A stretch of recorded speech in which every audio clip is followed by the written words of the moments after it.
नाज़रीन, शहबाज शरीफ और आसिफ अली जरदारी का जो आपस का इख्तलाफ था वो शिद्दत इख्तियार कर गया। एक बड़ी शख्सियत को दोनों की सुलह का टास्क दिया गया, लेकिन उस शख्सियत ने टास्क लेने से इनकार कर दिया और नतीजे के तौर पे उस शख्सियत को भी अपने ओहदे से हाथ धोना पड़ गया। आसिफ अली जरदारी और शहबाज शरीफ में क्या इख्तलाफात हैं, वो कौन सी शख्सियत है जो इनकी सुलह करवाने में पहले इंटरेस्टेड थी फिर कामयाब दिखाई नहीं दी, ये सारी तफसीलात हम बताएंगे आपको आज के प्रोग्राम में।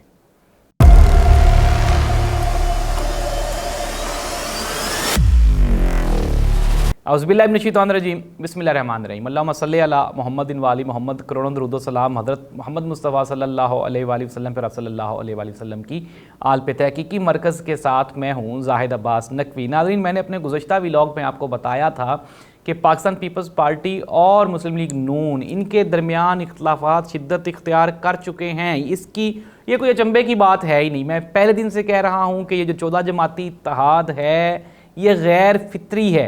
अब नाज़रीन, खैर पहले हम बात कर लें खबर की, फिर उसके बाद इसके ऊपर तज्जिया करेंगे।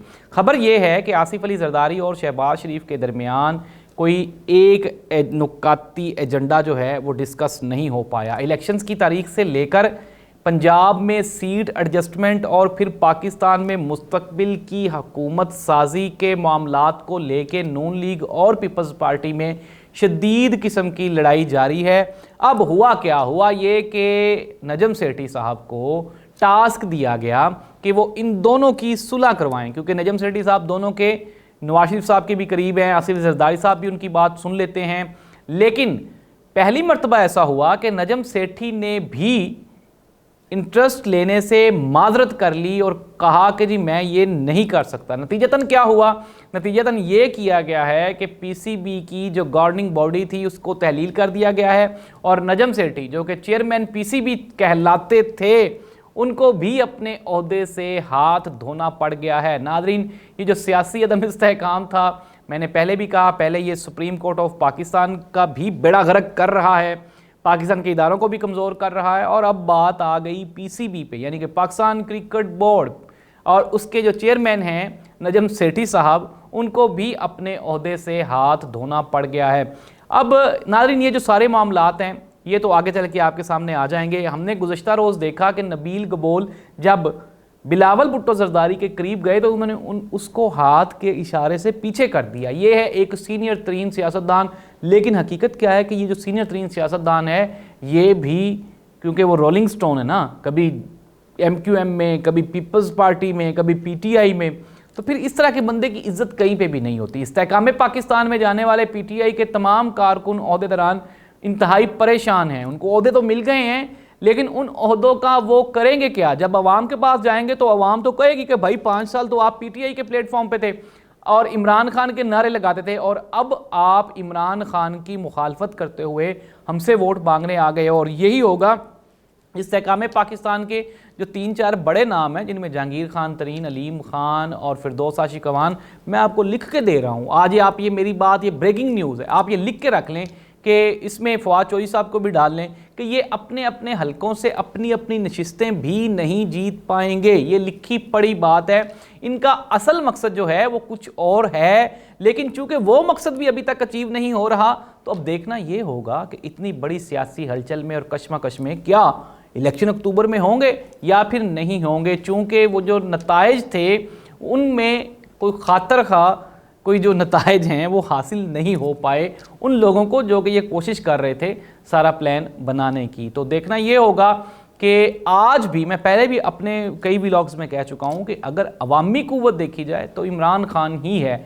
अब देखना यह है कि इमरान खान के भी मुख्तलिफ हलकों से रवाबित जारी हैं और कहा यही जा रहा है, जिस तरह से असद उमर ने कहा कि अगर इमरान खान साहब कुछ चीज़ों से वो फुट बैक ले जाते हैं, अपने बयानिए से थोड़ा सा पीछे हट जाते हैं, तो बड़ी जो है वो एक वाज़े पोजीशन, एक बड़ा एक चेंज ओवर हो सकता है पाकिस्तान तहरीक इंसाफ के लिए। और नाज़रीन, वक्ती तौर पे मैं आपको पहले भी कह चुका हूँ कि अवामी सपोर्ट के बगैर किसी भी सियासी जमात का पॉलिटिकल मैदान में होना ये मुश्किल ही नहीं बल्कि नामुमकिन होता है। और यही वजह है कि आप देख रहे हैं कि पीपल्स पार्टी हो, नून लीग हो या ये 14 जमाती इत्तेहाद हो, ये अवामी कुव्वत के साथ नहीं ये कहीं भी जा रहे। अब ये कर क्या रहे हैं, पॉलिटिकली चीज़ों को हैंडल कर रहे हैं और कोशिश की जा रही है कि किसी न किसी तरह से मामलात को इस कदर उलझा दिया जाए ताकि उसका जो हल है वो इलेक्शन हो ही ना। मैंने कई दोस्तों की ज़ुबान से सुना है कि यार इलेक्शन तो कोई हल नहीं, इलेक्शन से क्या होगा, इलेक्शन से तो ये जो सियासी अदम इस्तेहकाम है ये तो मज़ीद गहरा होगा। तो नाज़रीन, ये वही गहराई है जो कि वो दोस्त हमें बता रहे थे कि ये मज़ीद गहरा होगा। जब आप ना चाह रहे हों कि इमरान खान इक़्तिदार में आए तो फिर जाहिर सी बात है ऐसा तो होना ही होना है। पाकिस्तान पीपल्स पार्टी को बिलावल भुट्टो जरदारी की सरबराही में लॉन्च करने की अच्छी कोशिश की जा रही है, लेकिन मैं पहले भी कह चुका हूँ कि पीपल्स पार्टी का वोट बैंक पंजाब और KPK में ज़ीरो है भाई। इसके अलावा आप क्या करेंगे, किस तरह, सिंध तो नहीं आपको वफाक में हुकूमत बनवा के दे सकता। सिमिलरली अगर हम नून लीग की बात करें, नून लीग पंजाब की सियासी जमात बन के रह गई थी और पंजाब में भी लाहौर में अगर हम बात करें तो अगर हम ज़िमनी इंतखाबात में जब हम लोग 21 में से 18 नशिस्तें PTI जीत गई तो हम तब हैरान और परेशान थे। अब क्या बनेगा, अब तो हुकूमत जो है उसकी अवामी जो कारकर्दगी है वो भी सबके सामने है। महंगाई, बेरोज़गारी, मुफलिसी, बदअमनी, अब इसके साथ कहाँ पे आप जाएंगे इलेक्शंस में। तो नाज़रीन, देखना ये होगा कि आया कि आने वाले वक्त में ये जो PDM नामी इत्तेहाद है, मौलाना फजलुर रहमान साहब भी आजकल इससे दूर दूर तक कहीं पे दिखाई नहीं दे रहे, फिर MQM भी नाला है, फिर इवन के PTI के जो मनहारिफ अरकान हैं उनको भी नशिस्तें देने का वादा किया गया था। जिस तरह राजा रियाज ने कहा कि होंदे साढ़े चेहरे भी नहीं तुहानू याद, होंदे तुहानू साड़ियां शक्लां भी नहीं याद।